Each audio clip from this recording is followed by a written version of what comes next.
John Strebler, John Strebler's investment outlook from sunny Southern California, where the wildfires are a real threat, but not where I live. Anyhow, the next in our series of videos, I'm going to talk about PIP, which stands for Proper Investment Procedure. And today I'm going to use that old technology PowerPoint presentation to go through it. Like I said, it's old technology, but it still does the job. So let's get started. Over the years, I have stressed the use of proper investment procedures, PIP, as did my mentor, Richard Russell, editor of Dow Theory Letters for 5 or 6 decades. So when in doubt about what to do, try following the PIP, the proper investment procedures. And in a lot of cases, it can be even more important than knowing whether it's a bull market or a bear market. So let's get started with looking at some of the key PIP rules or suggestions that try to follow. So first of all is know what the primary trend is, and then don't fight it and try to invest with it. So for me, in my newsletter, 3 ways that I know what the primary trend are is the MDI, or Market Direction Indicator, which is really a successor to the old PTI that Richard Russell used. Also the New York Stock Exchange Advanced Decline Line, and finally the Dow Theory itself. So when those 3 things all align one way or another, we've got a pretty good idea what the primary trend is.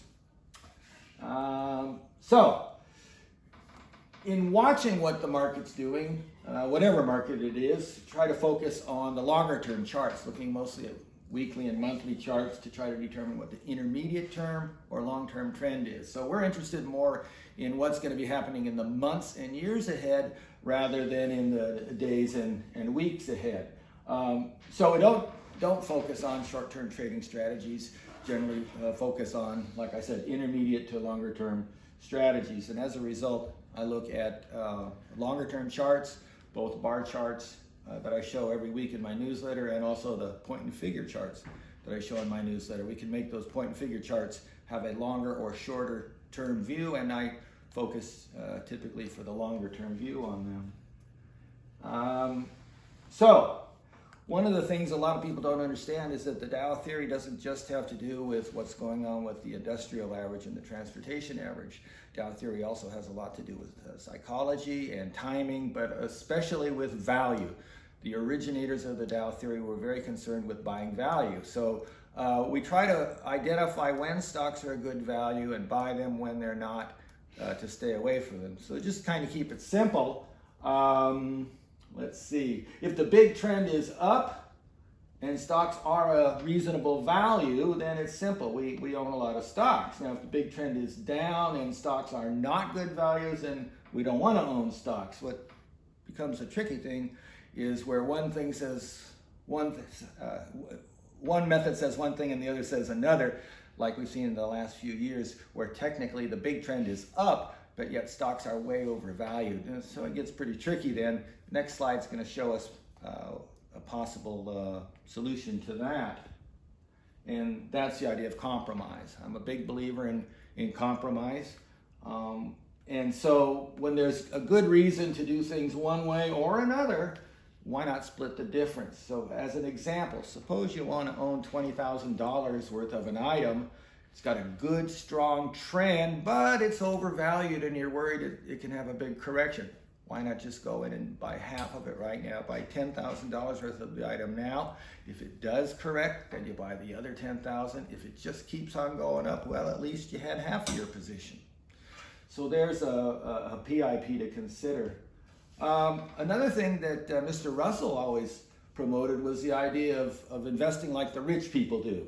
Because rich people, they don't need the markets, right? They've already got tons of money, and so they don't need capital gains to get ahead. Of course, those were in the more simplistic days before people got so damn greedy, that having $1 billion isn't enough. You have to have 5 billion or 10 billion. But nevertheless, rich people don't feel the same pressure to try to make the markets do something for them as poorer people. Poor people always trying to hit the big, hit the lotto, trying to hit the big home run.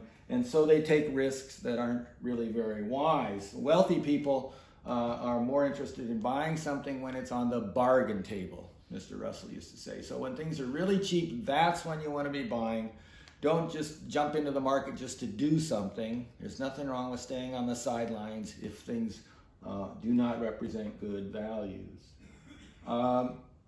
Related to that is the idea that you can't tell the market what to do. And that also has to do with the thing of timing. We know that it's pretty easy to figure out what the market will do, but what's hard is to figure out when it will do it. Because a lot of times the market knows what it needs to do, but it'll hold off for months and months at a time.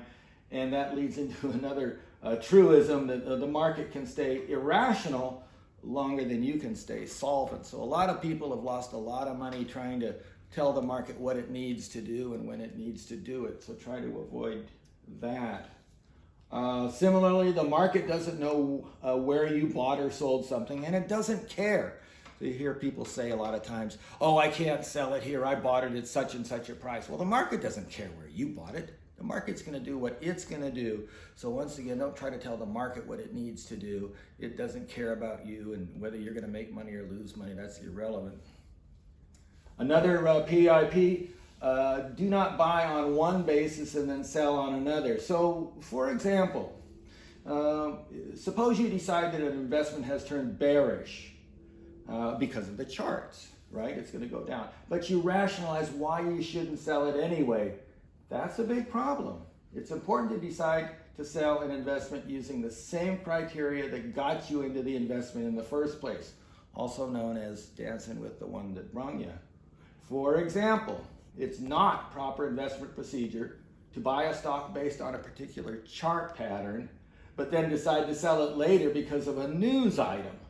That, buying for technical reasons, but then selling for fundamental reasons, would be the investment's equivalent of mixing apples and oranges. So if you buy on a chart pattern, you should use a chart pattern to determine when to sell it. Here's another one, pretty common sense, but people lose sight of it sometimes. Don't risk more than you can comfortably lose. Because if you do that, if you risk more than you can comfortably lose, then you're going to feel extra pressure and whatnot. You won't make a wise decision. Know how you feel about risk. A lot of people don't mind risk. A lot of people hate risk. It's important to know where you stand on that spectrum. So an old saying written by that fella Anonymous that we all know so well, but from 400 years ago, he said one man's meat is another man's poison.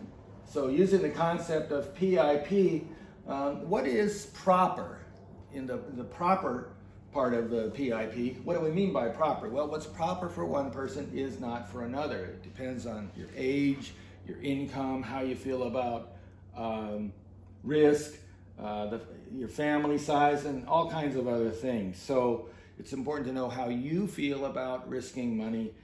Something that's proper for one person might not be proper for another. For example, it makes sense for someone worth $50 million to value the preservation of capital and purchasing power more than they value capital gains. He or she has worked all their lives amassing that wealth, and they simply want to maintain their standard of living while eventually passing along something of real value to their heirs. That individual may therefore properly decide to have a large portion of his or her investment funds in gold, as it is an excellent vehicle for such purposes. But contrast that with a younger person who has a modest net worth, who's interested in seeing his or her wealth grow over time. History shows that such an investor would be better served with a smaller commitment to gold and a larger emphasis on income and capital gains producing investments such as stocks and real estate. Now with my newsletters, I have a great number of followers, and some of them fit all different spectrums of the risk and age and wealth line. And so I realize that a lot of people are going to want to do things differently than what I might recommend or what another reader might want to do. My recommendations are basically designed for a person who's a little later in life and who's fairly conservative. And so if that doesn't fit you, if you're younger, if you're more risk-oriented, then you have to adjust my recommendations to suit you. And I'm always happy to talk with subscribers about, how to customize my recommendations to fit them. Here's one that I like a lot myself. Sell down to your sleeping point. I've had to use that a number of times. So you've got an investment and it's not working out for you, and it's driving you nuts, right? Your appetite's off and you're not sleeping well because you're worried about it so much.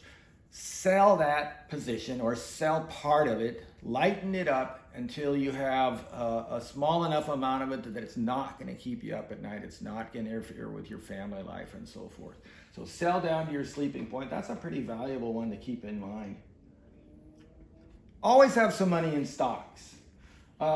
Because a buy and hold strategy has yielded an average return of 11% a year over the last 100 years. Now, at 11% a year, your money quadruples in 13 years.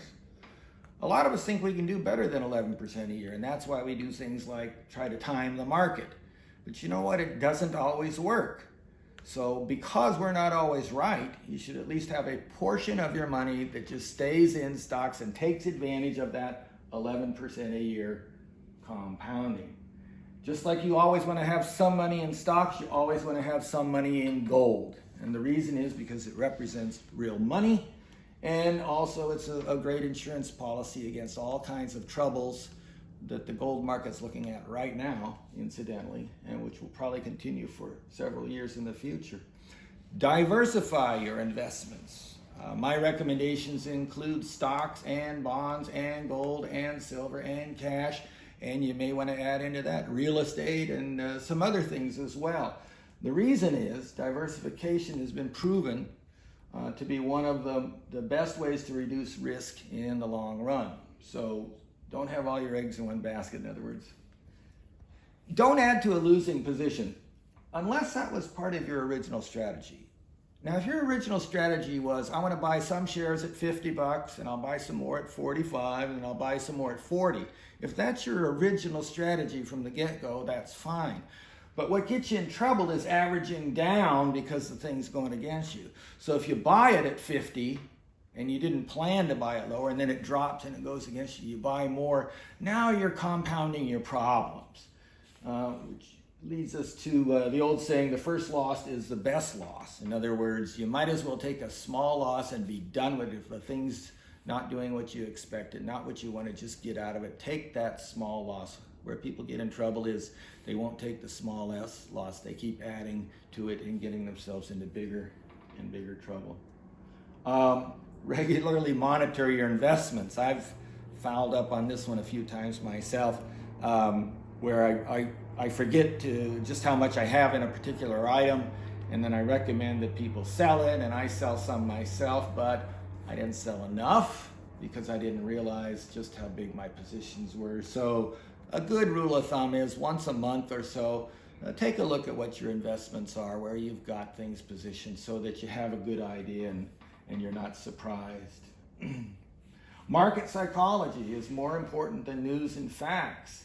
The way that I like to say that is, it's not the news itself that matters, it's how the market reacts to the news that really is important. So for example, if unemployment numbers come out very negative and the market drops a little at first but then closes higher, well, that's a sign that the market wants to go up. That's a strong, bullish market. So look at how the market reacts to the news more than just the news itself. Personal psychology, also very important, because you want to try to act without being emotional. The best decisions you make are when you're clear-headed, when you're not worried about what's happening. So try to keep your emotions under control and know yourself, right? As our old friend Richard Russell used to say, if being a successful investor were easy, we'd all be multimillionaires. So it's hard to do. It's hard to keep your emotions in control, but that's a key to being successful. Are there more? Yeah, I bet there are more PIPs, but that's it for now.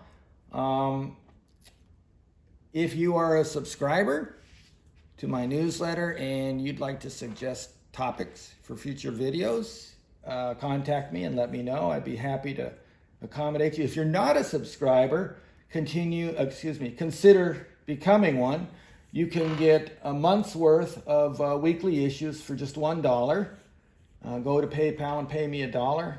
Pay it to my email address there, and I will sign you up for 4 issues of my weekly newsletter. And that's our show for today. Hope it was helpful. Hope to see you next time.